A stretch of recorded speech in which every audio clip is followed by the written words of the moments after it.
The boardroom felt like a tomb when I walked in that Tuesday morning. 12 faces staring at me across polished mahogany. The CEO's voice cut through the silence like a blade. Your brother will no longer be serving as regional director. The words hung in the air, my chest tightened. 6 months of betrayal, 6 months of watching Daniel sit in my corner office, using my ideas, taking credit for my late nights and blood-soaked victories. 6 months of smiling at family dinners while my own flesh and blood slowly poisoned everything I'd built. But this wasn't how it was supposed to end. Let me take you back to where it all began, back to when I still believed family meant something. The promotion was mine. 3 years of 16-hour days, 3 years of turning around failing accounts that everyone else had given up on. The Peterson contract alone brought in $2.7 million. The Morrison deal saved 14 jobs. I had the numbers, I had the respect. I had everything except the one thing that mattered most. I had the wrong last name. Daniel walked into our father's company 18 months ago with his MBA and his easy smile. Fresh out of business school, polished shoes, perfect handshakes. While I'd been climbing through the trenches since I was 22, learning every department, every client, every coffee stain on every carpet in that building. The night before the announcement, I called my mentor, Sarah. She'd been with the company for 15 years, watched me grow from an eager intern to someone ready to lead. This is your moment, she said. Her voice was warm, confident. Tomorrow changes everything. I believed her. God help me, I believed her. The announcement came at 9:30 a.m. on a Friday. The entire office gathered in the main conference room. Dad stood at the podium, his silver hair catching the fluorescent light, his expression unreadable as always. After careful consideration, he began, the board has decided to promote Daniel Morrison to regional director. The room erupted in polite applause. I felt my world tilt sideways. Sarah's hand found my shoulder, her grip tight with shared shock. Around me, faces turned cautiously in my direction, watching for my reaction like spectators at a car crash. Daniel stood up, accepting handshakes and congratulations. His eyes met mine across the room for just a moment. There was triumph there, cold, calculated triumph. He wasn't surprised, he'd known this was coming. That afternoon, I watched him move into my office, the corner one with a view of downtown, the one I'd been promised 6 months earlier during my last review. He hung his diploma on the wall where my award should have gone. He sat in my chair, put his feet up on my desk, and made himself comfortable in my future. I knocked on his door around 5. Most of the office had cleared out, but he was still there, probably savoring his victory. Congratulations, I said. The word tasted like ash. He looked up from a stack of papers, my files I'd compiled over months of research. Thanks. He leaned back in the chair, studying my face. I know this might be awkward for a while, but I hope we can work together professionally. Professionally? As if there was anything professional about stealing your brother's career. Of course, I replied. Family first, right? Something flickered in his eyes. Guilt, maybe, or satisfaction. Over the next few weeks, I watched Daniel systematically take credit for everything I'd built. The Peterson account strategy I developed over 6 months became his innovative approach. The cost-cutting measures I'd proposed became his efficiency improvements. My relationship with key clients became his natural charisma. But I wasn't idle. I started documenting everything. Every email I'd sent outlining strategies he was now claiming. Every timestamp showing when ideas originated. Every meeting where I'd presented concepts that he was now selling as his own innovations. I also started paying closer attention to how he was actually performing in the role. See, there's a difference between stealing someone's work and being capable of their work. Daniel could copy my presentations, but he couldn't replicate my instincts. He could use my client relationships, but he couldn't maintain them with the same depth. The Morrison deal started falling apart in week 3. Morrison Industries was our biggest client, a manufacturing company that had been with us for 8 years. I'd personally managed their account for the last 2, building a relationship with their CEO that went beyond business. We understood each other's challenges, trusted each other's judgment. Daniel walked into that relationship like he owned it. The first sign of trouble came during a routine quarterly review. Morrison's CEO, Jack Richardson, called me directly. "What's going on with your new guy?" Jack's voice was strained, frustrated. "He just pitched me a strategy that makes no sense for our operation." I kept my voice neutral. "What kind of strategy?" "Cost reduction through workforce elimination." Jack's tone was flat. "He wants us to cut 30% of our manufacturing staff and outsource to overseas contractors." My blood went cold. That was the opposite of everything Morrison Industries stood for. Jack had built his company on American manufacturing, fair wages, worker loyalty. Suggesting outsourcing was like suggesting he burn down everything he'd spent 20 years building. "I'll look into it," I told Jack. "Let me get back to you." I hung up and stared at my computer screen. Daniel had just blown our biggest account by pitching them a strategy that any competent account manager would know was corporate suicide. But here's the thing about family businesses and golden boys: mistakes get buried, excuses get made, problems get transferred. The next morning, Daniel called me into his office. "I need you to fix the Morrison situation," he said without preamble. "There seems to be some miscommunication about the strategy direction." Miscommunication, as if Jack Richardson had somehow misunderstood being told to destroy his life's work. "What exactly did you propose to them?" I asked. Daniel's jaw tightened. "Just clean it up. That's what good team members do." I spent the next 3 days on the phone with Jack, carefully walking back Daniel's disastrous pitch without directly undermining my brother's authority. It was a delicate dance, explaining away incompetence as miscommunication, reframing idiocy as ambitious thinking. Jack accepted the correction, but I could hear the doubt in his voice. The trust was cracking. A month later, the Brennan Group project collapsed entirely. Daniel had completely misunderstood their requirements, proposing a marketing strategy for a product launch when they needed operational restructuring consultation. 6 weeks of work down the drain. $50,000 in billable hours lost. This time, there was no fixing it, the damage was done. I started keeping a private file. Every failed project, every client complaint, every missed opportunity. I wasn't planning anything specific yet. I was just watching, learning, documenting the slow-motion destruction of everything I'd helped build. Meanwhile, at home, Daniel was the conquering hero. Family dinners became torture sessions. Dad would ask about work, and Daniel would regale us with stories of his leadership successes, carefully editing out the disasters. Mom would beam with pride, talking about how wonderful it was to have both her boys thriving in the family business. I smiled and nodded and counted the days. The breaking point came 3 months in. Sarah knocked on my cubicle wall on a Thursday afternoon. Her face was pale, strained in a way I'd never seen before. "We need to talk," she said quietly. "Not here." We met at a coffee shop 6 blocks from the office. Sarah ordered black coffee and stared into it like it might contain answers. "I'm being transferred," she said finally. "Where?" "The Phoenix office." Phoenix was corporate Siberia, a dead-end assignment where careers went to die quietly.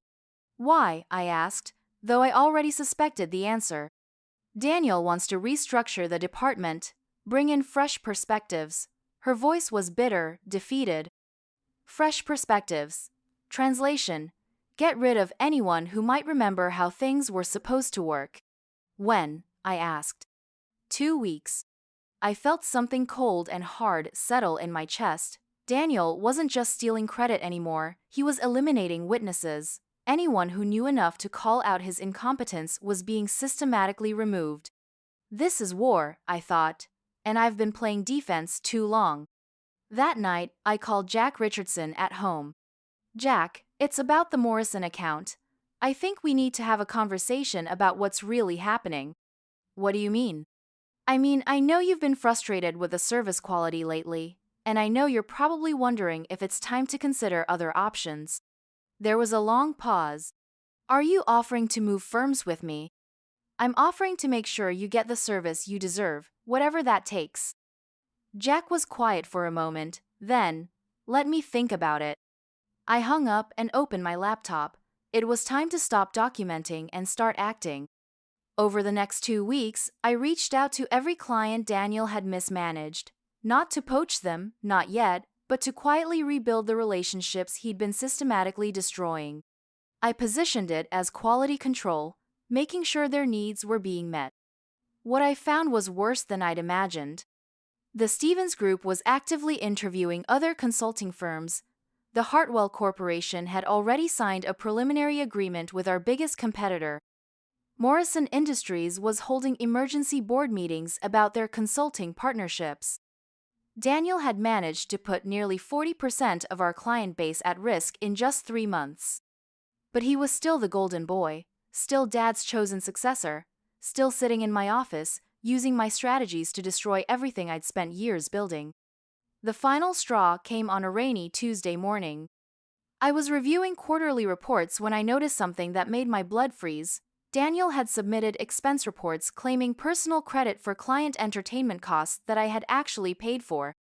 Dinners I'd hosted, events I'd organized, relationship-building activities I'd funded out of my own pocket to maintain client connections. He wasn't just stealing my work anymore, he was literally stealing my money. That afternoon, I requested a meeting with the board. Not with Dad, not through corporate channels. I went directly to the external board members, the ones who cared more about company performance than family politics. The meeting was scheduled for the following Thursday, 5 days to prepare my case. I spent those 5 days building an airtight presentation, client retention statistics showing the correlation between Daniel's promotion and account losses, documentation of failed projects with clear timelines, financial analysis of the revenue impact of his decisions. But the centerpiece was the expense report fraud, hard evidence impossible to explain away. Thursday morning arrived gray and cold. I walked into that boardroom with a folder full of ammunition and 3 years of suppressed rage burning in my chest. The presentation took 47 minutes. I started with the numbers. Revenue down 18% since Daniel's promotion. Client satisfaction scores dropping steadily. 3 major accounts actively seeking alternatives. Then I moved to specific examples: the Morrison disaster, the Brennan Group collapse, the systematic alienation of our most valuable relationships. Finally, I opened the folder and spread out the expense reports. These are claims submitted by Daniel Morrison for client entertainment expenses. Here are the receipts showing that I personally paid for these activities. Here are the credit card statements proving the discrepancy. The room was dead silent. The CEO leaned forward, studying the documents. The CFO's face was stone-cold professional, but I could see the calculation happening behind his eyes. "How long has this been going on?" the CEO asked. "Since his promotion," I replied. "I have documentation going back 3 months. After that, they asked me to leave while they deliberated." I sat in the hallway for 2 hours, watching employees walk past, wondering if I'd just committed career suicide or finally taken control of my professional life. Finally, Sarah appeared. She was supposed to be in Phoenix by now, but she delayed her transfer to see how this played out. "Whatever happens," she said, "you did the right thing." I wished I felt as confident as she sounded. At 4:30, they called me back in. The CEO's expression was unreadable. The other board members looked like they'd been through a war. "After careful review of your presentation and the supporting documentation, we've made several decisions." My heart hammered against my ribs. Effective immediately, Daniel Morrison is being removed from his position as regional director. The external board members' faces were professional masks, but I could see satisfaction in their eyes. The family board members, Dad included, looked like they'd been gut-punched. Additionally, due to irregularities in expense reporting, Daniel Morrison's employment with this company is being terminated. The words hit me like a physical blow. Fired, they'd fired him. But the CEO wasn't done. "Furthermore, after reviewing your qualifications and performance history, the board has decided to offer you the position of regional director, effective immediately." I opened my mouth to respond, but he continued. This promotion will be backdated to the original decision date 6 months ago, with full salary adjustments and benefits accordingly. The room spun slightly, backdated, 6 months of salary difference, plus the corner office, plus vindication for every sleepless night I'd endured watching my brother destroy my future. Do you accept these terms? I accept, I managed. The meeting ended with handshakes and brief congratulations, professional courtesies over family wreckage. I walked out of that boardroom and straight to my new office, my office. The nameplate was already being changed. Daniel's personal items were still there, his diploma on the wall, a photo of him and Dad at last year's company Christmas party, coffee mug with his initials. I didn't touch any of it, security would handle his belongings.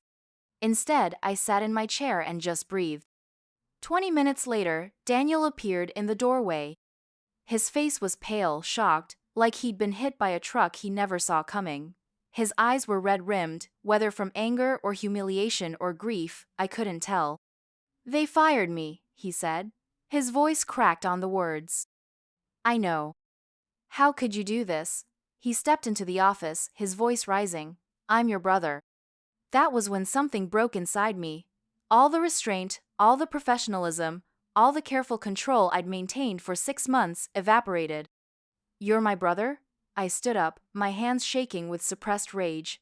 "You're my brother when you steal my promotion? You're my brother when you destroy my client relationships? You're my brother when you commit expense fraud using my work?" Daniel's mouth opened and closed like a fish drowning in air. "You sat in this chair for 6 months and watched me suffer," I continued. "You knew this job was supposed to be mine. You knew you weren't qualified. You knew you were destroying everything I'd built, and you didn't care because you thought Dad would protect you forever." "That's not," he started. "Did you really think I wouldn't notice? Did you really think you could be this incompetent and face no consequences as long as you had the right last name?" Daniel's face flushed red. "I worked for that promotion." "No," I said quietly. "You politicked for it. There's a difference." His hands balled into fists at his sides. "The family business needs family leadership." "Then maybe you should have learned how to lead." The silence stretched between us like a chasm. Years of brotherhood, years of shared memories and inside jokes and childhood adventures, all of it crumbling in the space between my desk and the doorway. "This isn't over," Daniel said finally. "Yes, it is." He left without another word.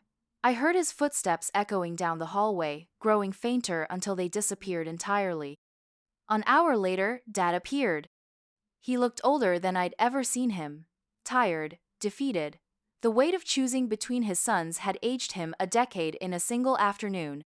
"I suppose you're proud of yourself," he said. "I'm proud that I didn't let incompetence destroy the company you spent 30 years building." He flinched like I'd slapped him. "He's your brother. And this is your company." I kept my voice steady, professional. "The board made the right decision based on performance and ethics. That's how business works. Family comes first. Not when family stops earning its place." Dad stared at me for a long moment. When he spoke again, his voice was hollow. "I hope you can live with this choice. I hope you can live with the choice you made 6 months ago." He left without saying goodbye. The next few days were a blur of transition meetings, client calls, and diplomatic conversations. Word spread quickly through the office that Daniel was gone and I was back. The relief in people's eyes was palpable. Sarah canceled her transfer to Phoenix and resumed her position as my second in command. The first thing we did was call an emergency meeting with Jack Richardson and the other at-risk clients. The response was immediate and overwhelming. Relief, gratitude, renewed confidence. Within a week, we'd stabilized 3 accounts and secured 2 new contracts. But the victory felt hollow. Family dinners stopped entirely. Mom called twice, her voice strained and careful, asking if we could just talk, just try to work things out. Dad sent exactly 1 email, formal and distant, congratulating me on the promotion like I was a stranger he was obligated to acknowledge. Daniel disappeared entirely. Moved out of town, Sarah heard. Took a position with a consulting firm in Denver. We haven't spoken since that day in my office. Sometimes I wonder if I destroyed my family to save my career. Other times I remember the expense reports, the failed clients, the systematic destruction of everything I'd worked for, and I know I had no choice. 6 months later, the company posted record quarterly profits. Client satisfaction scores reached an all-time high. 3 major accounts signed long-term extensions, and we landed the biggest contract in company history. I was named Regional Director of the Year by the Industry Association. At the awards ceremony, I looked out into the audience and saw Sarah beaming with pride, saw colleagues who respected my work, saw clients who trusted my judgment. I also saw the empty chairs where my family should have been sitting. Success tastes different when you eat it alone. But here's what I learned about betrayal and family and the price of standing up for yourself. Sometimes the people who hurt you most are the ones who think they can hurt you without consequences. Sometimes the cost of loyalty is your own destruction. Sometimes choosing yourself over family is the most family thing you can do, because it preserves something worth preserving. Daniel taught me that blood doesn't make you exempt from accountability. Dad taught me that love without respect is just enabling. The board taught me that competence and character matter more than connections. And I taught myself that some fights are worth having, even when winning feels like losing everything else. 3 years later, I still sit in that corner office. The view of downtown hasn't changed, but everything else has. The company is stronger, my team is loyal, my clients trust me. My family hasn't spoken to me since the day Daniel was fired. But every morning when I walk into that building, when I see the respect in people's eyes, when I review reports showing sustainable growth and satisfied clients, I remember why I fought this battle. Some promotions you earn, others you take, and some you defend with everything you have, even when the cost is higher than you ever imagined paying. My brother taught me that sometimes family is the first thing you have to protect yourself from. The board taught me that justice exists, even in family businesses. And I taught myself that integrity isn't free, but it's always worth the price. The corner office is mine now, it always should have been. And I'm never giving it up again.